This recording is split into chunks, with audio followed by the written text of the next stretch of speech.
Morning, good afternoon, good evening dear student. Myself Kausar Ali. स्वागत है आपका आपके अपने YouTube channel physics study classes Kausar Ali पर। ओके, तो आप हम ये हिंदी मीडियम में हमारा इलेक्ट्रोस्टैट का विद्युत स्थिति का दूसरा लेक्चर है, रिकॉर्ड कर रहे हैं हम। हमने बताया था कि जो हमारा लेक्चर है वो हिंदी मीडियम के स्टूडेंट, चाहे वो नीट का प्रिपरेशन कर रहे हो या जेई का या फिर आप किसका बोर्ड का एग्जाम का प्रिपरेशन किसी भी बोर्ड से कर रहे हो, आपके लिए बहुत फायदेमंद है। ठीक, तो हमने फर्स्ट लेक्चर में स्टडी किया था what is electric charge, charge की प्रॉपर्टीज को डिस्कस किया था, कैसे हम उसको कैलकुलेट करेंगे वो हमने निकाला था। आज हम उसके साथ हमने कुछ न्यूमेरिकल प्रॉब्लम भी की थी। आज हम स्टार्ट करने जा रहे हैं सेकेंड पार्ट इसका, मतलब कूलॉम्स लॉ। ओके, ठीक। तो जैसा कि हमने पहले टॉपिक में पढ़ा था चैप्टर में कि एक्चुअली दो चार्ज के बीच रिपल्सन और अट्रैक्शन का फोर्स लगता है, उसको कैलकुलेट कैसे करेंगे। फिजिक्स ये नहीं मानती फोर्स लगता है। फिजिक्स का मतलब है फोर्स लगता है तो क्यों लगता है, कब फोर्स बढ़ाया जा सकता है, कब घटाया जा सकता है, कौन से ऐसे फैक्टर्स हैं जो फोर्स को इफेक्ट करते हैं, हम कैलकुलेट कैसे करें, उसको रियल लाइफ में कैसे लाएं, उसको यूजफुल कैसे बनाएं, ये आपकी एक्चुअली फिजिक्स है। ठीक, तो एक साइंटिस्ट थे कूलॉम। कूलॉम ने क्या किया, आपका एक टोरिजन बैलेंस होता है, ठीक है, ऐठन तराजू कह सकते हैं आप उसको, ठीक है, ऐठन पे आधारित आपका एक तराजू होता है। ठीक ठीक, तो इन्होंने क्या किया, उसमें इन्होंने एक डोरी ली। सिंपल, इसको हम यहां देखते हैं। यहां पर आपने एक पॉजिटिव चार्ज बॉडी रखा ऑलरेडी, मान लो, और यहां पर एक रखा अनचार्ज बॉडी, न्यूट्रल बॉडी, इसको बैलेंस करने के लिए। इसमें ये ऐठन है, ऐठन ये कोई आपकी पत्ती है, धागा है जिसमें ऐठन उत्पन्न होगी। ठीक है, तो हियर में उसके पास ये क्या करिए, आपका मान लो पॉजिटिव चार्ज है, अभी कोई भी एक मैग्नीट्यूड लिया, उस समय तक ये नहीं पता था इतने कूलम है, बट ये पता था कि पॉजिटिव है। ठीक है, अब हमें दो चार्ज बराबर है या कैसे है इसका पता हमें नहीं था, तो इसीलिए हमने एक अनचार्ज बॉडी लिया, इसको इसके पास ले गए, चार्ज हो गया, दो चार्ज इसको मिल गए। ठीक, अनचार्ज बॉडी जब किसी चार्ज बॉडी के पास जाता है तो चार्ज बराबर बराबर डिस्ट्रीब्यूट हो जाता है, तो इस पे मान लो दो प्लस रह गया, आधा रह गया होगा। अब इसको हमने यहां पर धागे से सस्पेंड किया अलग। अब ये प्लस और प्लस का था, तो ये क्या करेगा, रिपेल करने का मतलब है कि ये इसको रोटेट करने पे मजबूर करेगा, ऐसा है, तो ये रोटेट होगा तो इसमें क्या उत्पन्न होगी, ऐठन, ऐठेगा ये वायर। ऐठन बलयुग्म आघूर्ण आपका क्या कहता है, टो इक्वल टू के थीटा या फिर फाई के, आपका इसका नीतांक है, और फाई क्या है, वो कोण जिससे ये ऐठा जा रहा है, पता लग गया। ठीक है, फिर हमने यहां पर एक रिलेशन लगा दिया किसका, जो नॉर्मल हमारे बल आघूर्ण का सूत्र होता है, क्या हमारा होता है, टो बराबर बल गुणा विस्थापन यानी दूरी। बल इनके बीच हमें निकालना है। अच्छा, दोनों जो आपके बल आघूर्ण हैं एक्चुअली एक ही चीज है, ऐठन से, यहां पर ऐठन की वजह से उत्पन्न हो रहा है, यहां किससे उत्पन्न हो रहा है, प्रतिकर्षण की वजह से। दोनों आपके सेम होंगे ना, ठीक, तो हम दोनों को बराबर रख लेंगे कि F गुणा आर बराबर के फाई। हमारा यहां से F इक्वल टू के फाई अपॉन आर, ये आपका आ जाएगा बल। ये इन्होंने एक्सपेरिमेंट किया, किसने, कूलॉम ने। फिर उन्होंने क्या किया, चार्ज का मैग्नीट्यूड चेंज किया, थोड़ा चार्ज और बढ़ाया, इन्होंने देखा फोर्स भी बढ़ गया, पहले जो फोर्स था फोर्स उससे इंक्रीज हो गया। ठीक, फिर उन्होंने क्या किया, चार्ज ऐसा किया, अपोजिट लिया, एक पे पॉजिटिव दूसरे पे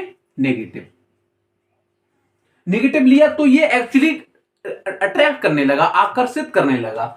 अब जो ऐठन हुई वो दूसरी दिशा में हुई, हमने यहां रखा, यहां हम चार्ज लाए, तो ये चार्ज की तरफ को ऐठन करने लगा आकर्षण की वजह से। पहले क्या कर रहा था, ये दूर को, प्रतिकर्षण। हमें पता लगा कि डायरेक्शन ऑफ ऐठन की दिशा बदल गई है, तो मैग्नीट्यूड तो बदल, सेम भी रह सकता है, बदल भी सकता है, तो हमने फिर फोर्स निकाला, तो हमें पता लग गया चार्ज के बारे में कि जैसे जैसे हम आवेशों की मात्राएं बढ़ाएंगे फोर्स बढ़ता जाता है। और इन्होंने एक्सपेरिमेंटली रिजल्ट निकाला कि जो आपका फोर्स है यानी बल है वो आवेशों के गुणनफल के समानुपाती होता है, उसी अनुपात में बढ़ेगा जिस अनुपात में आवेशों का गुणनफल बनेगा, निकाल दिया। अब इन्होंने एक्सपेरिमेंट किया आपका डिस्टेंस पर, पहले ये इनके बीच का डिस्टेंस आर रखा, इसको कहीं यहां लाए, डिस्टेंस 2r किया, डिस्टेंस 3r किया, बारी बारी डिस्टेंसेस को चेंज किया, और इन्होंने पता लगाया जैसे ही हम डिस्टेंस को बढ़ा रहे हैं ऐठन कम हो रही है, ऐठन कम हो रही है, फाई कम हो रही है, इसका मतलब डिस्टेंस बढ़ाने से बल कम हो रहा है। बल कम हो रहा है तो डिस्टेंस का कौन सा लॉ फॉलो कर रहा है, पता लगा, ये इनवर्स स्क्वायर लॉ, व्युत्क्रम वर्ग का नियम फॉलो कर रहा है। यानी दूरी बढ़ाने पर दूरी के वर्ग के व्युत्क्रमानुपाती। इसका मतलब है उल्टे क्रम में कि अगर आप दूरी 2 गुनी करेंगे, बल 2 का वर्ग कितना, 4, 4 गुना कम हो जाएगा। दूरी 3 गुनी करेंगे, बल 9 गुना कम हो जाएगा। ये इन्होंने एक्सपेरिमेंट किया, यहां पर समझ आ गया। फिर इन्होंने इसको थ्योरेटिकली दे दिया, जो हमारी बुक्स में दिया होता है, ठीक है, एक्सपेरिमेंटल बेस्ड लॉ है ये। तो यहां से हमने क्या निष्कर्ष निकाला कूलाम ने, कि दो आवेशों के बीच, और कौन से आवेशों के लिए दिया, ये बात भी बहुत जरूरी है। एक आवेश आपका ये, दूसरा ये, Q1 Q2 पॉजिटिव भी हो सकते हैं, नेगेटिव भी हो सकते हैं। तो ये पॉइंट ए पर रखा है, ये बी पर रखा है, इनके बीच का कोई distance late r, 3d 2d कुछ भी हो सकता है, तो हमने ले लिया यहाँ पर r, ठीक है। अब इन्होंने निष्कर्ष क्या निकाला कि जो आवेशों का क्या है, गुणनफल है, वो बढ़ाने पर बल बढ़ रहा है। इसका मतलब बल आपका आवेशों के गुणनफल के समानुपाती है। दूरी बढ़ाने पर बल घट रहा है, कैसे, वर्ग के अनुसार। तो जो बल है वो दूरी के वर्ग के व्युत्क्रमानुपाती है। इसको हम लिख लेते हैं, ठीक, इस नियम के अनुसार।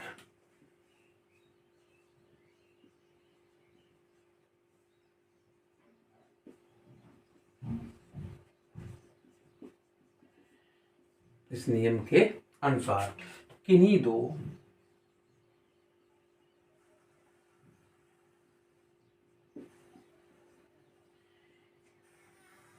बिंदु, बिंदु याद रखना, अगर आवेश बड़ा है तो नहीं लगेगा ये बिंदु आवेश, बिंदु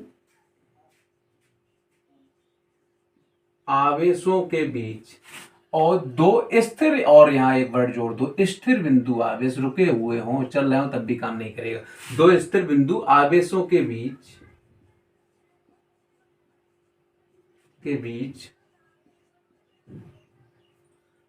लगने वाला वैद्युत बल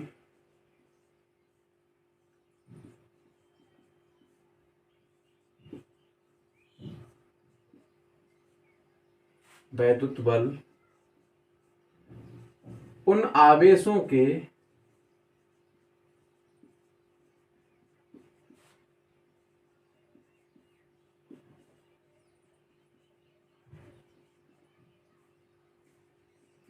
गुणनफल के समानुपाती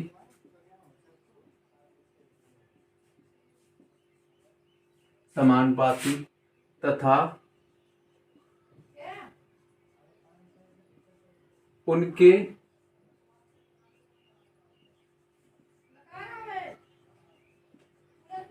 बीच की दूरी के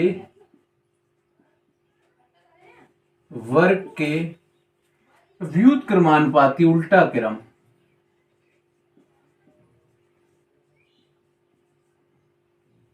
व्युत्क्रमानुपाती होता है। ये इन्होंने यहां से निकाल दिया आपका, ठीक है, समझ में आ गया। अगर आपके चित्र में दो बिंदु आवेश हैं तो लिख देंगे चित्र में क्या, F समानुपाती होगा Q1 Q2 के, समीकरण नंबर 1। अब F व्युत्क्रमानुपाती, निशान सेम रहता है, उल्टा क्रम है क्योंकि r स्क्वायर नीचे आ रहा है, दूरी के वर्ग के। इनको अगर हम कंबाइन करके लिखें तो लिख देंगे हम F समानुपाती Q1 Q2 upon r square, ठीक है। आपको पता है फिजिक्स में आप जितने भी लॉ पढ़ेंगे ये प्रोपोर्शनलिटी है, इसको जब भी हटाते हैं, या जो समानुपाती का निशान है इसको हटाते हैं तो एक नियतांक आता है, वो हम एक्सपेरिमेंटली कैलकुलेट करते हैं, ठीक। यहां जो आपका नियतांक आता है वो आता है F इक्वल टू के ई, के लिख दो स्मॉल के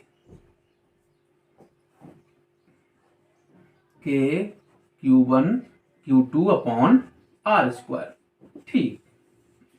पता है यहां पर k को समानुपाती नियतांक कहते हैं, जिसका मान क्या होता है आपका 9 गुणे 10 की पावर 9। मात्रक भी इसका होगा, कुछ यूनिट होगा, बिल्कुल होगा, newton metre square upon coulomb square. ये k का मात्रक हो गया, और इसको हम लिखते हैं k को बाद आगे चल के 1/4 पाई एप्सिलॉन नॉट, ठीक। तो आपका f इक्वल टू यहां से हो गया क्या, 1/4 pi epsilon naught Q1 Q2 upon r square. Very good. एक बात और, k का जो वैल्यू होता है किसमें, CGS में, k मतलब 1/4πε0। अगर ये हम CGS में पढ़ेंगे, ये अभी किस में आएगा बल आपका, न्यूटन में। तो अगर CGS में पढ़ेंगे तो इसका मान 1 होता है, यानी तो आपका F इक्वल टू हो जाएगा Q1 Q2 upon R square इतने डाइन, यानी K का मान आ जाएगा 1। ये कई बार पूछा गया है CGS में, ठीक। तो इतनी बातें हो गई, हमने सीख लिया कूलॉम्स लॉ क्या होता है, कैसे लगता है, एक्सपेरिमेंट कैसे किया गया, ये हमें समझ आ गया। एक बात और, ये क्वांटिटी आपको दिख रही होगी एप्सिलॉन नॉट, ये क्या है, इसको बोलते हैं एप्सिलॉन, लिख भी देते हैं एप्सिलॉन, ग्रीक सिंबल है, 0 लगा है तो इसको क्या कह देंगे, एप्सिलॉन नॉट। इसको बोलते हैं निर्वात की वैद्युतशीलता, निर्वात या वायु, निर्वात की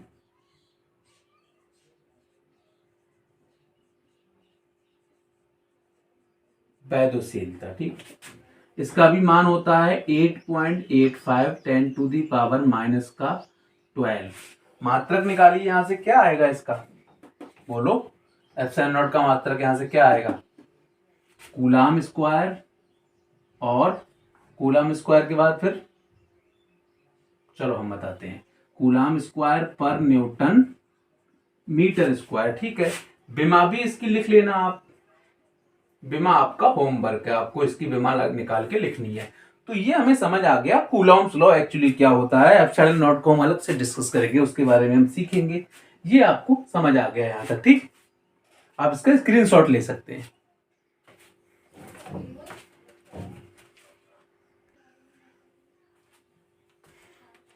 तो हम सीखेंगे कूलाम के नियम पर माध्यम का प्रभाव। जो अभी हम कूलाम का एक्सपेरिमेंट बता रहे थे, एक्चुअली वो परफॉर्म किया गया था वैक्यूम में, निर्वात में या फिर वायु में, तो वहां पर हमारा निकल आया था वैल्यू। बट अगर हम वायु के स्थान पर कुछ और दूसरा मीडियम भर दें, सपोज करो ये आपके दो चार्जेस हैं Q1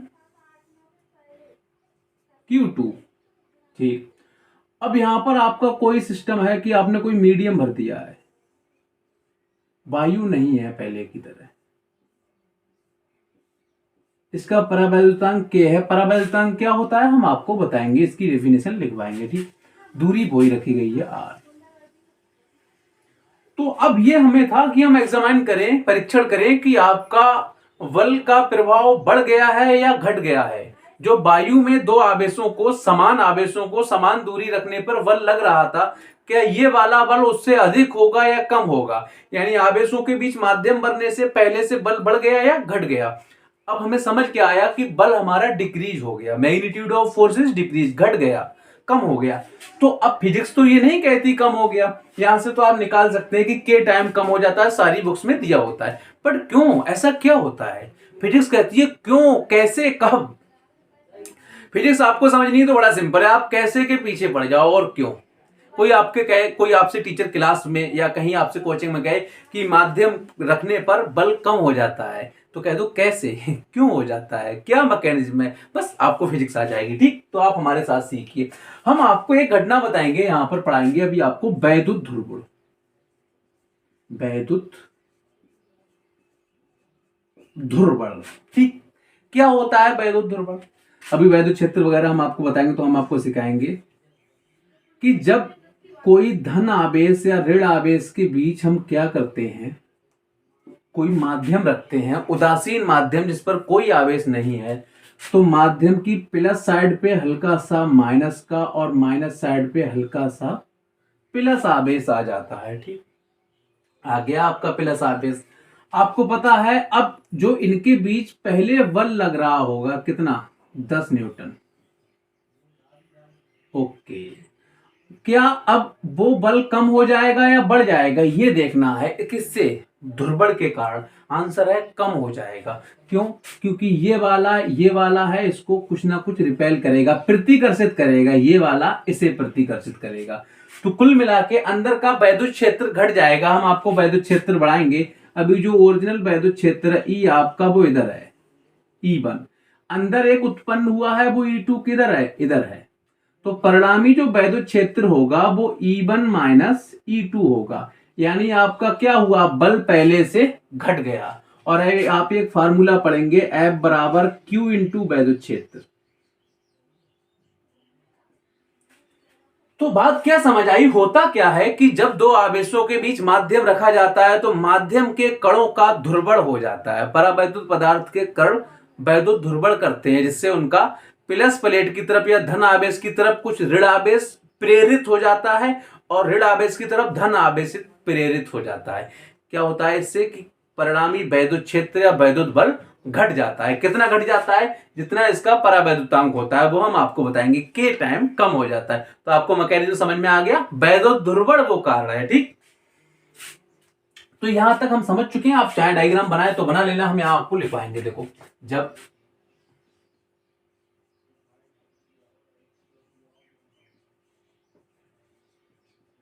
आवेशों के बीच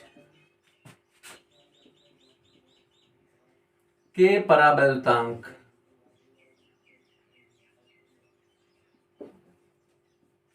वाला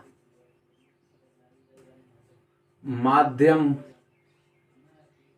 हो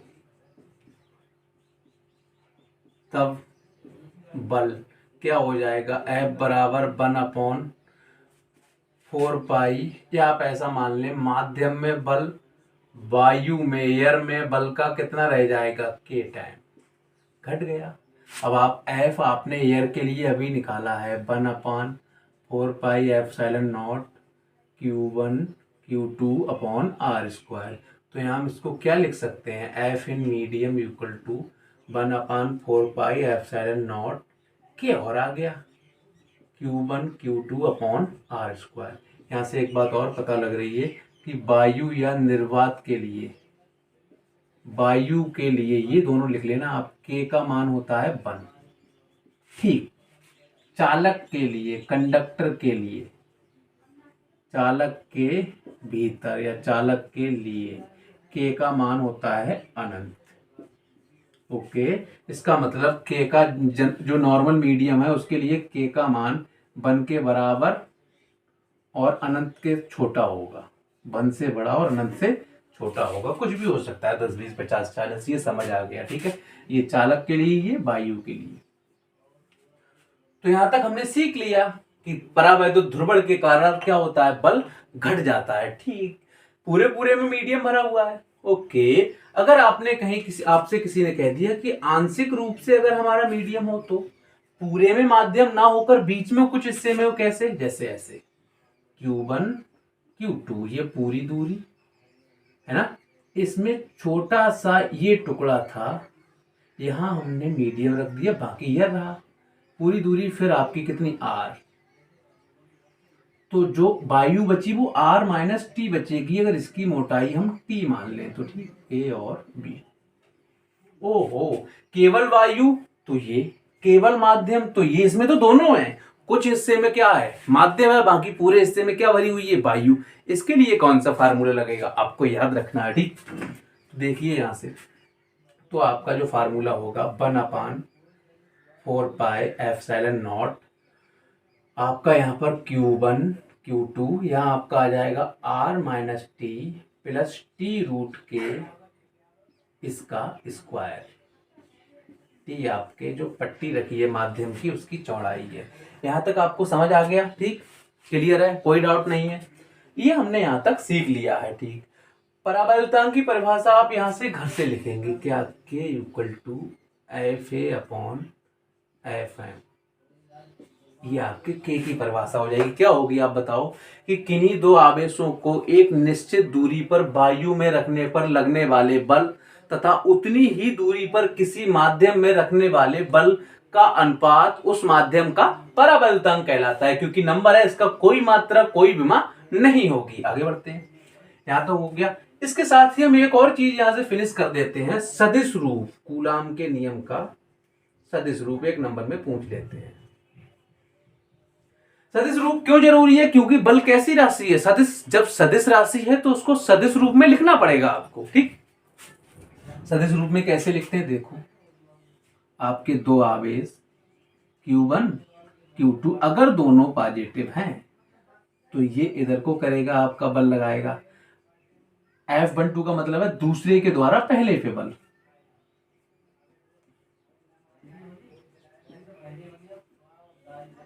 इसका मतलब है पहले के द्वारा दूसरे पे बल, ठीक है।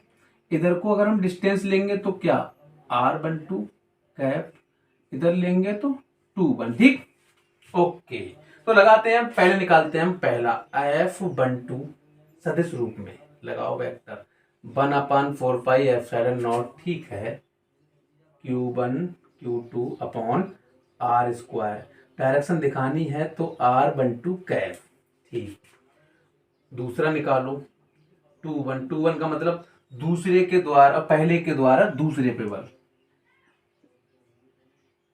4πε0 Q1 Q2, क्या होगी इसकी दिशा, इसकी इधर है और इसकी इधर है कैप की, तो यहाँ पर हो जाएगा R स्क्वायर और R21 का कैप।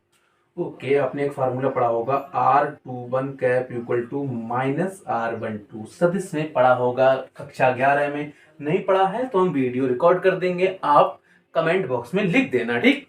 कोई भी आपको डाउट हो आप कमेंट बॉक्स में दे सकते हैं। अगर 10 से 15 जैसा हमें कमेंट लगेगा कि इस टॉपिक से आ गए तो हम नेक्स्ट टॉपिक में वीडियो रिकॉर्ड कर देंगे उसमें, ठीक, नो प्रॉब्लम। तो हमारा यहाँ से क्या हो जाएगा, F12 equal to minus F21। इसका मतलब क्या हुआ कि कूलाम का नियम किसका पालन करता है, न्यूटन के क्रिया प्रतिक्रिया के नियम का पालन करता है, ठीक। यहां तक समझ आ गया होगा कूलाम के नियम के बारे में। कुछ और बातें हम ओरली बता देते हैं। कूलाम का नियम नाभिक से बड़ी दूरियों में लगता है, अगर कहीं आर का वैल्यू 10⁻⁻15 मीटर से कम है कूलाम का नियम नहीं लगेगा, ठीक, समझ आ गया। तो यहां तक की ये बात थी, हमने आपको बता दी कूलाम का नियम। इससे दो रिलेटेड न्यूमेरिकल से 2 या 3 न्यूमेरिकल हम अभी करेंगे।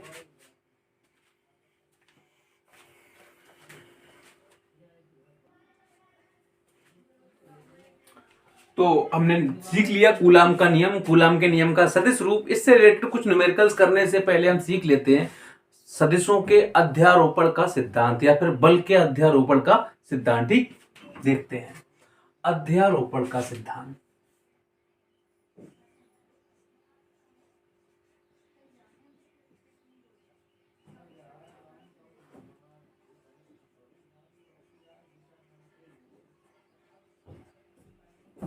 प्रिंसिपल ऑफ सुपरपोजिशन कुछ नहीं है ये ज्यादा, ये आपको ये बताता है कि एक साथ कोई आपका कण है बिंदु O पर, Q आवेश रखा है, इसके चारों ओर कई आवेश हैं। अब ये सब अपने अपने बल लगाएंगे, अगर सभी आपके ये पॉजिटिव हैं तो ये इधर लगाएगा F1,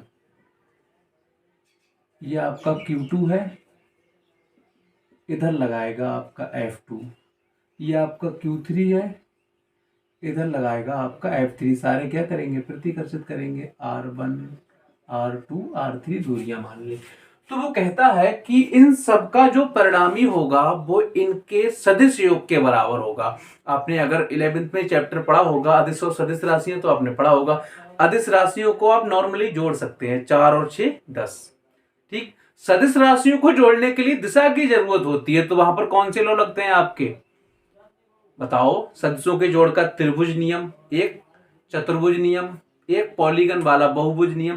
तो इन नियमों की सहायता से उन्हें जोड़ते हैं या फिर उसको क्या कंपोनेंट्स में घटकों में तोड़ते हैं, सदिश का वियोजन। वो बहुत काम आने वाला, नहीं सीखा है तो आप सीख सकते हैं उसको, ठीक। तो वो कहते हैं कि एक कण पर एक साथ कई बल लग रहे हैं,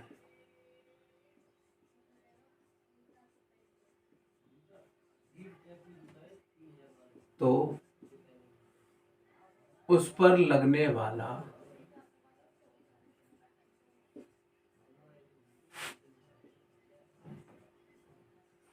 परिणामी बल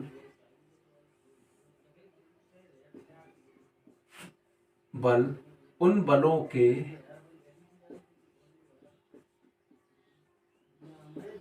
सदिश योग के बराबर होगा।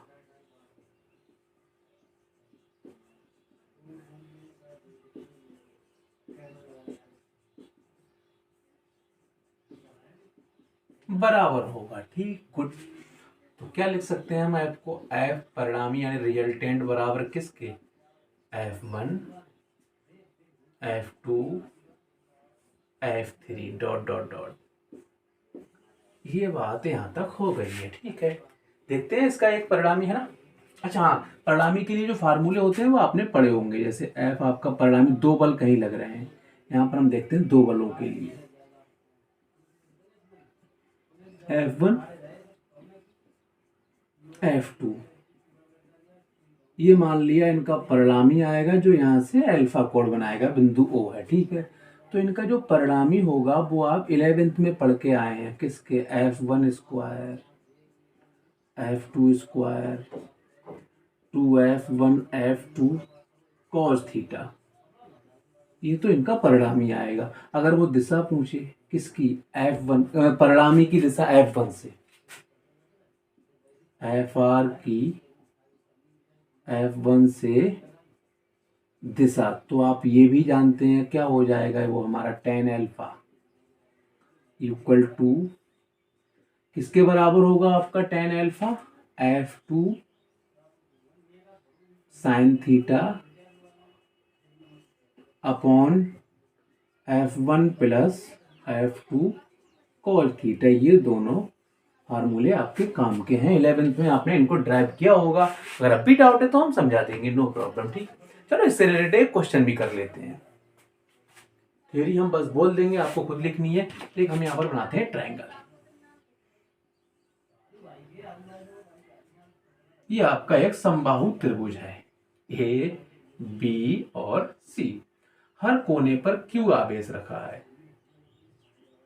ठीक। अब वो आपसे कह रहा है कि आपसे बी पे रखे आवेश पर परिणामी बल, भुजाएं ए दे दी है, ठीक है। कह क्या रहा है आपसे, वो क्वेश्चन में कह रहा है यदि किसी समबाहु त्रिभुज के प्रत्येक कोने पर स्मॉल क्यू धनावेश रखा है तो बिंदु चित्र में बिंदु बी पे रखे आवेश पर परिणामी बल निकालिए, ठीक।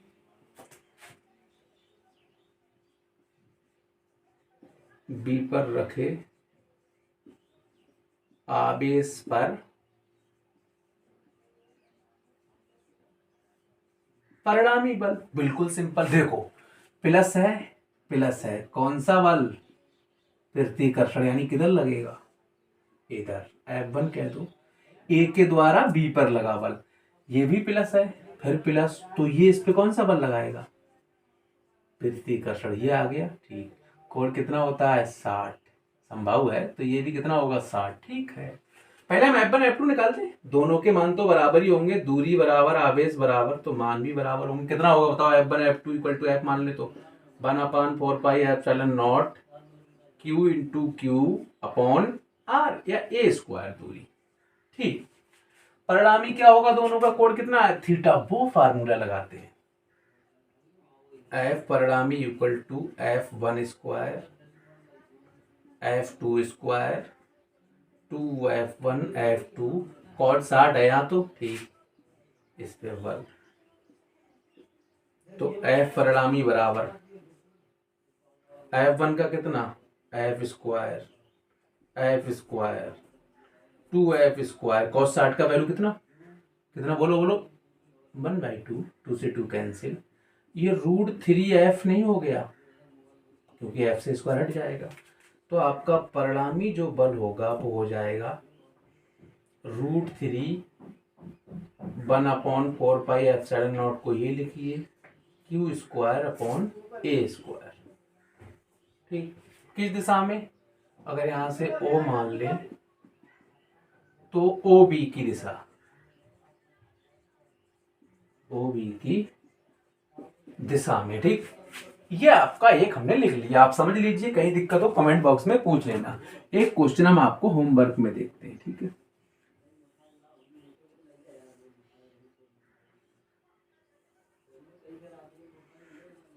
A B C, फिर वही, ये आवेश, ये आवेश, ये आवेश। अब यहाँ पर एक इसका सेंट्रॉयड है, केंद्र है, वहां पे रखा है कैपिटल Q आवेश बिंदुओं पर, तो आपको निकालना है बिंदु O पर रखे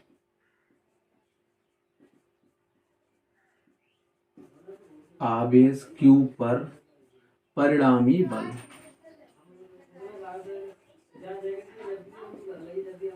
ये आपका होमवर्क रहा, ठीक है। HW नहीं आया तो आप कमेंट बॉक्स में लिख दीजिए सॉरी नहीं आया, हम आपको ये क्वेश्चन सॉल्व करा देंगे।